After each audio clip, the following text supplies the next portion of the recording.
ring if you're ready to care. Oh, let's talk power, let's talk speed. Hosted by the one and only WETOODEEP. Turn it up loud, feel the power in your seed. This is slapping me, yes, slapping me. And what is up, everyone? It is your boy WETOODEEP, the one and only WETOODEEP, with my initial Backlash thoughts. As we just finished watching the PLE, and I'm going to go in, not do that much of a breakdown, just my initial thoughts, of the show. As a reminder, me, Wavy D, and a special guest will be going over the show in its full, and getting other opinions on Tuesday. But as always with these PLEs, I do like to come on here Saturday or Sunday and give my initial thoughts, because like I always say, my thoughts could change by Tuesday, right? And so I want to give my initial thoughts of the show now, and then we can discuss what changed, in the near future. So let's start this off with the Fatal 4-Way, as they did. I thought this was a pretty good match to start. All day, I was sitting here thinking about what match was going to start the show, and I was between this one and Dom and Penta, because the opener is supposed to be like the exciting match, right? And this is the one that I was leaning towards starting the show, and it did exactly what it was supposed to do: pump up the crowd a little bit. And the whole purpose of this match was to, one, it's a multi-man, so that you can create the circumstances where you can get the result that you want, without needing to have a stipulation to make it no DQ, right? And so with that, I thought every one of the competitors in the match did their thing. McIntyre sort of, it's kind of weird seeing him go for a mid-card title. He should not be in this picture. But it's sort of the result of having Cena be your champion. Where you're not going to put McIntyre in the world title picture with a heel champion, right? And so him and Priest continuing their feud, I almost feel like Drew and Priest is almost like a rewrite of Drew and Punk, and they're gonna take it for another 5-6 months, it feels like. But ultimately the story, so I'm gonna take you guys back to my mentality with Bad Blood, right? B, C tier PLE, right? Not a Mania, not a Money in the Bank, not a SummerSlam, right? Bad Blood's like that B tier, C tier PLE, and I thought that was the PLE of the year, right? And last year, right? And what was my reasoning, right? It wasn't that the matches were five-star spectacles. It was that stories were told, and we progressed. The B or C tier PLE progressed to the next event, right?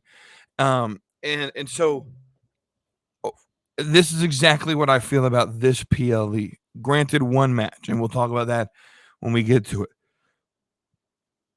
But this match, the story that's supposed to be told is Jacob and Solo. That's the story. And so we get introduced in the WWE universe to Jeff Cobb. You guys who were complaining about the releases, well, why did the releases need to happen the way they did when they did? where you're bringing in Jeff Cobb, right? So Jeff Cobb is here, and he's being introduced to a partially a fan base, even some hardcore fans, if they don't watch Japanese wrestling, probably don't know a lot about Jeff Cobb, right? Um, I'm not going to sit here and act like I'm an expert on him. I do know, like, I've seen that he's sort of compared to Taz and Kurt Angle and stuff like that. Not necessarily the best on the mic, but the technical ability is there. He's basically an enforcer, and that's the role he's in right now, right? So he comes in. He's now going to be Solo's new enforcer or Solo's new soldier, right? So this is interesting how this can lead, because I could see this leading to Solo versus Jacob. I could see this Jacob versus Jeff Cobb, and I could see Jeff Cobb versus Solo as potential matches going into the rest of this year. You see Jacob Fatu, the story being like it doesn't feel like he was let in on the plan. I'm ready to see where that heads into as we head in towards Saturday night's main event. It's crazy. Like, we have Backlash tonight. In 2 weeks, you have Saturday night's main event. And then 2 weeks after that, you have Money in the Bank. And so in a 6-week period of time, you have 2 PLEs in a televised special event. And which is basically just another short, another PLE, I would say, right? And so Triple H is doing this, it appears, with the schedule to help him book in like 2-week segments, and he's booking some stories longer. The matches that aren't going to be on one PLE that needs to extend an extra 2 weeks, that he can book for a month, right? And that's sort of how he's booking these things, right? And so I'm interested in what is the paradigm going to be within this bloodline story. And it's a shame that it's on SmackDown, because there's nothing really else on SmackDown worth watching. And so a lot of WWE fans are tuning out of SmackDown because it's not the most entertaining show to watch right now. But this is an interesting dynamic, an interesting plot point in the story. I'm ready to see where this leads. I'm happy with this start, right? So far, it's crazy. Show started at 7 p.m. Eastern Standard Time. I got off work at 5:30. As I was clocking out, walking out the door, I said, all right, we're off work. Time to go home to watch what might be the worst pay-per-view of the year. Right? And my mindset coming into this show was, don't expect a lot, because they're not giving us the greatest card here, right? And so again, when you set your expectations low, right, you can't be upset. And that's why I would rather over critique a card and set my expectations super low, so that I'm proven wrong, and the event has actually turned out to be really good. Then I'm happy, right? But if I expect a 10 out of 10 performance and I get an 8 out of 10, then I'm not upset. I don't get what I expected, right? But if my expectation is a 5 out of 10 and I get an 8 out of 10, you've exceeded my expectations. I can leave happy, right? That's how I look at this, right? And so I expected like a 6 out of 10 PLE, right? And I would say, if I had to give a number for the whole show, I would give this an 8. I would give this an 8 out of 10, right? And that's being very critical on one match. I think this was pretty close to a 9, maybe even, if I'm being honest, a 10 out of 10 PLE for what they wanted to accomplish, understanding that you have Saturday night's main event in 2 weeks, and that some of the bigger show pieces are on that card, right? And so, yeah, great way to start the show. We then transition over into Becky and Lyra. In this match was a little bit difficult to watch at first, as they were sort of building the momentum of what was going on. It was a little bit slower, but ultimately Very good. I'm confused by the finish, right? And I think WWE, I think what Triple H wanted to do here was, um, there's a standard trope, and I may have even mentioned it on Friday, yesterday's episode. There's a standard trope with Becky, and maybe even in the prediction show I may have mentioned it, where Becky Lynch ended Monday night on her back. Lyra went over, right? And so the standard trope under Vince McMahon's booking is if Lyra goes over on the go home show, Lyra's losing at the PLE or pay per view, right? And so that was sort of my mindset going into this match, was that Lyra was going to lose and Becky was going to win, because to me it felt like the only way to really keep this story going was to have Becky win, and then the comeback match at SummerSlam where Lyra beats Becky at SummerSlam. I'm not upset with this result. I may be in the minority. I'm not the biggest fan of heel Becky, if I'm being honest. But face Lyra, Becky put over Lyra again, and I appreciate Becky Lynch for that. Mercedes could probably learn something about putting wrestlers over, but 100% respect Becky Lynch for that. This was a decent match. Again, it accomplished what it wanted to accomplish. I'm not exactly sure the direction in which this is going to go into, which is fine.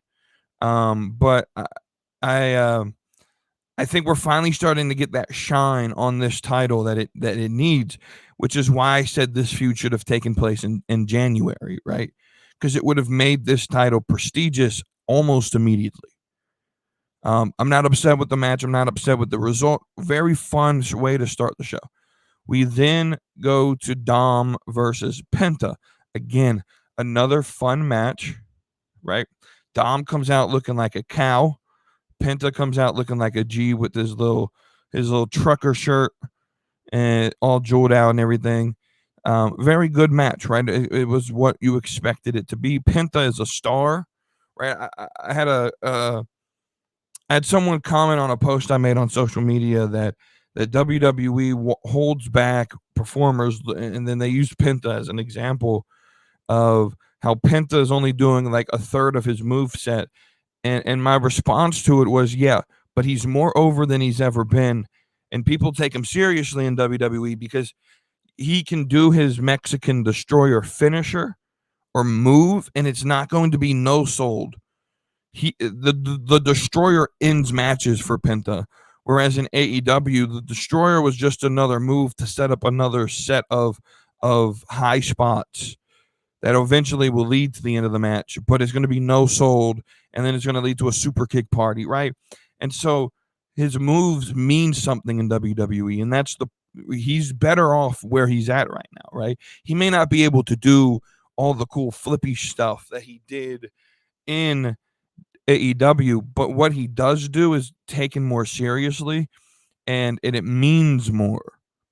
Right. And so I love this match. Dom winning with the El Grande Americano. I did not see this coming whatsoever.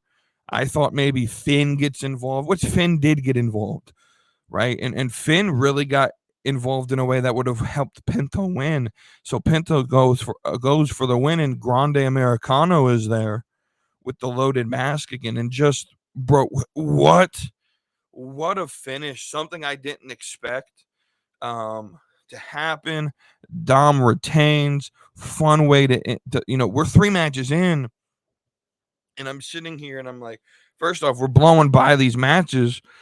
We're 3 matches in, and we're only like an hour and 15 minutes into the show, and I'm sitting here like, what are we like? This pacing is great. And so we get into Pat McAfee and Gunther, right? And this is the one match on the card that I'm going to have to do my rant on, right? And shout out to Kara. I hope you haven't crashed out. I'm about to crash out on this match. Shout out to Kara when you listen to this. I have to ask a question, right? This goes back to Friday's episode when I did my segment on Gunther, right? And I don't know if Goldberg's going to be involved in this. He doesn't show up. Like I said, I didn't expect him to show up tonight. I think maybe a Wavy D idea of having him show up on Raw.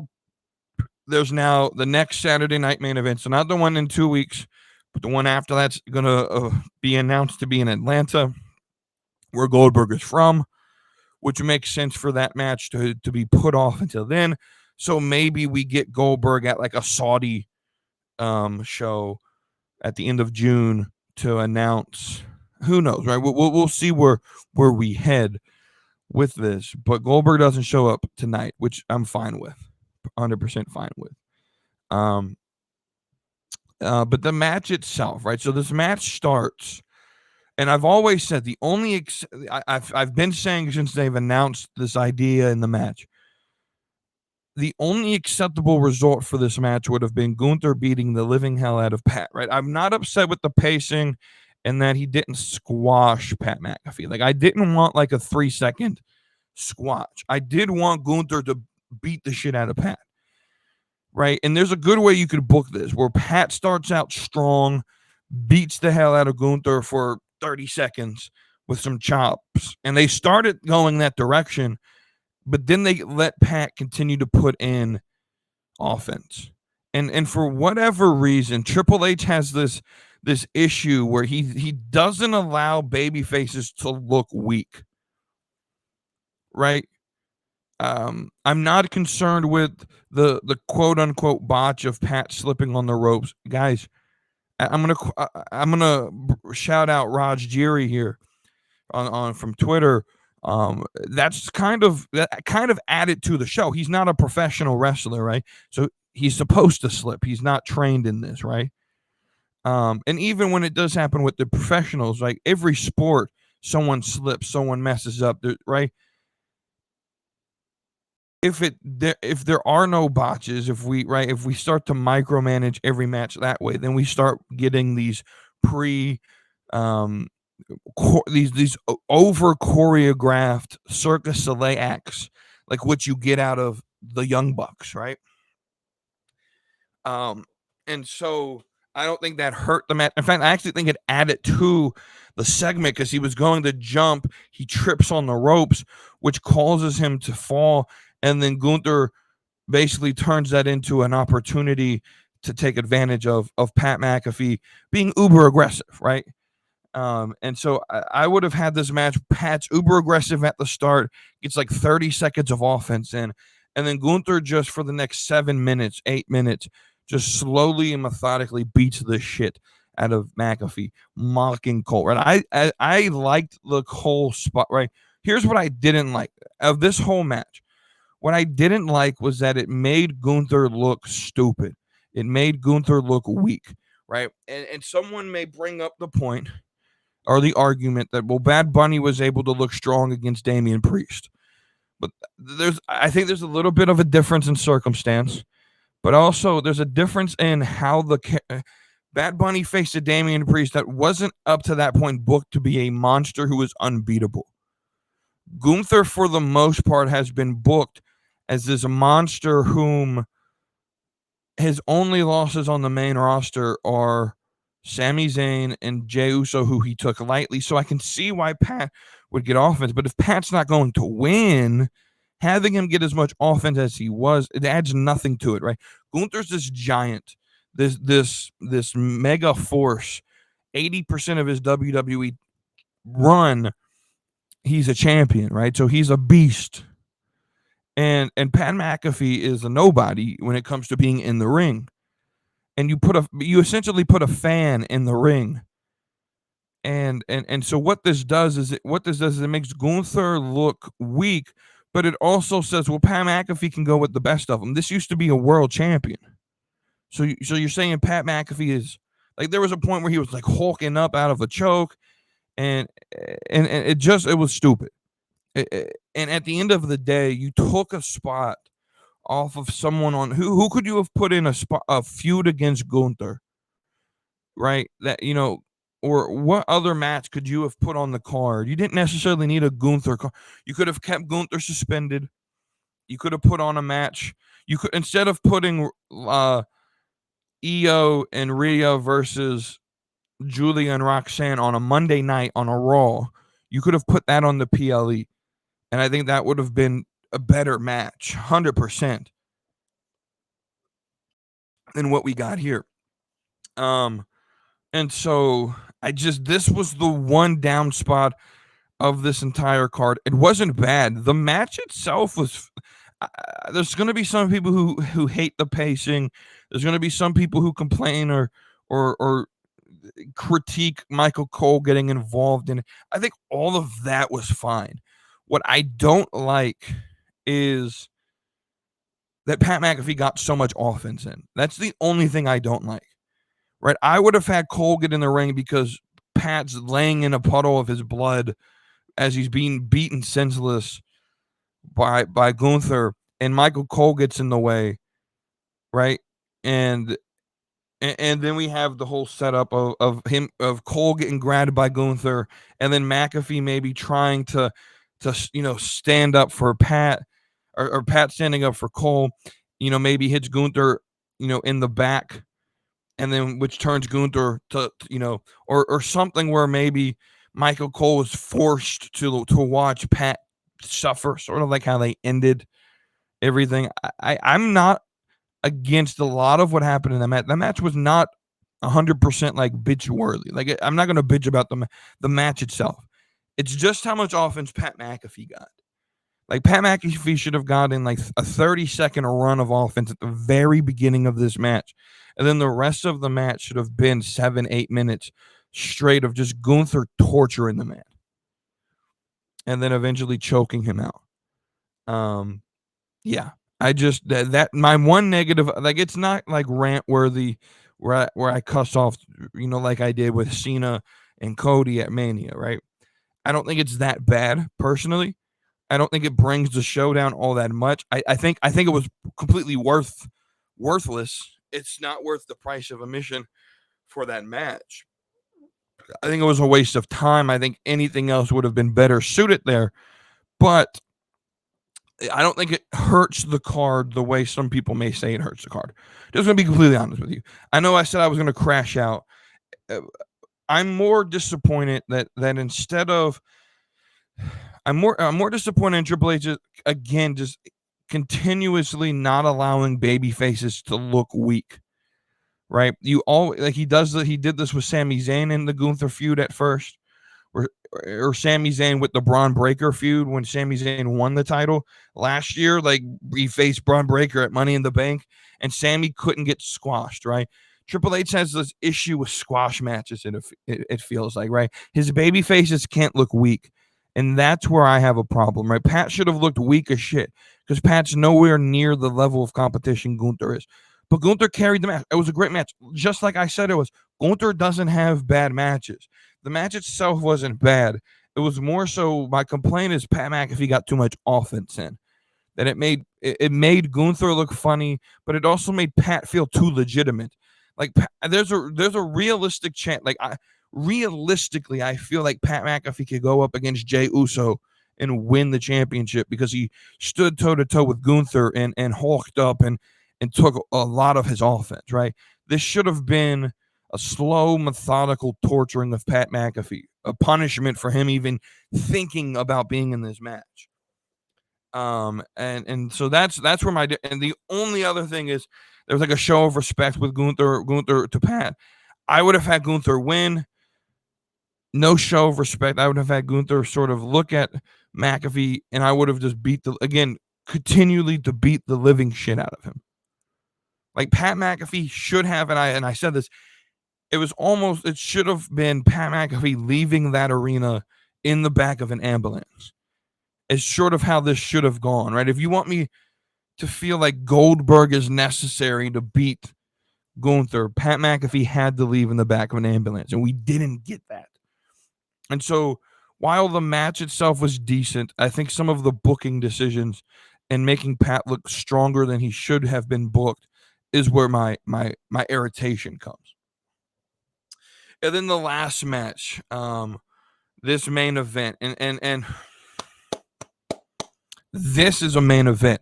This is what WrestleMania should have been, and what WrestleMania, I believe, would have been had the Travis Scott Rock story not been involved in this, right? If you would have had just a normal heel Cena, right?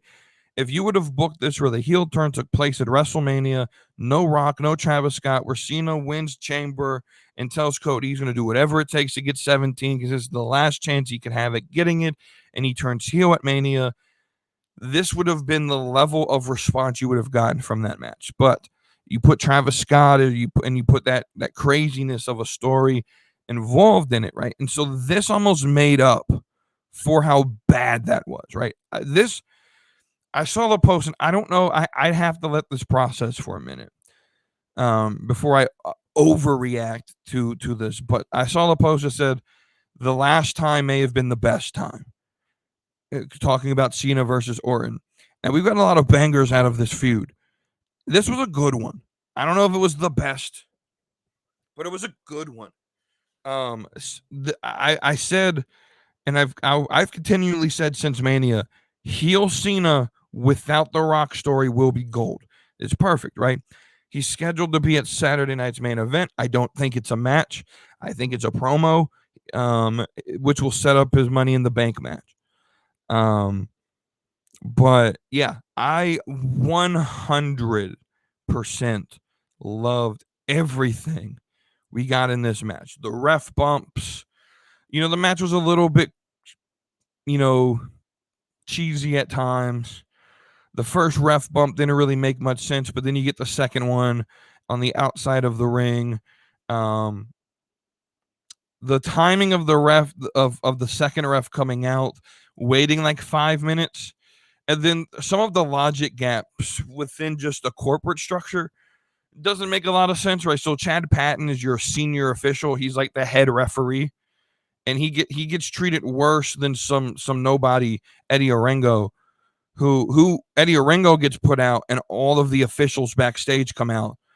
Nick Aldis, Hurricane, Jamie Noble, Daivari, all of them come out to take care of some low-level, referee, but your senior official, Chad Patton's, laying dead on the side of the ring, and no one cares, right? And so I think just that logic gap for someone like me, that doesn't make a lot of sense.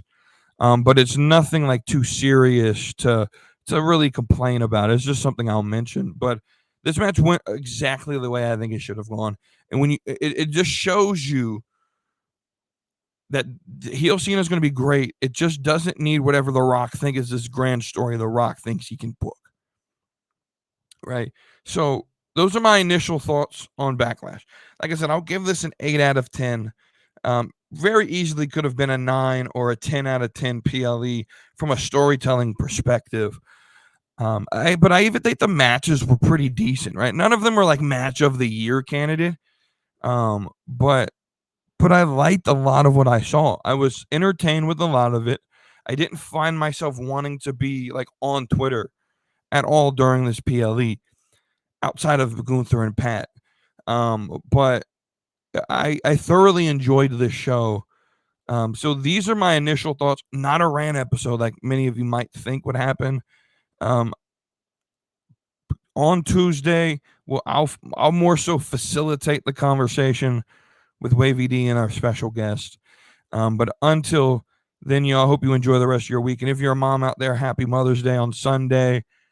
And until then, I will see you all on Tuesday. So hit that subscribe, come along for the ride. AEW, WE, we're always on side. From fantasy booking to baddies that slay. Slapping, meet, wrestling every Tuesday.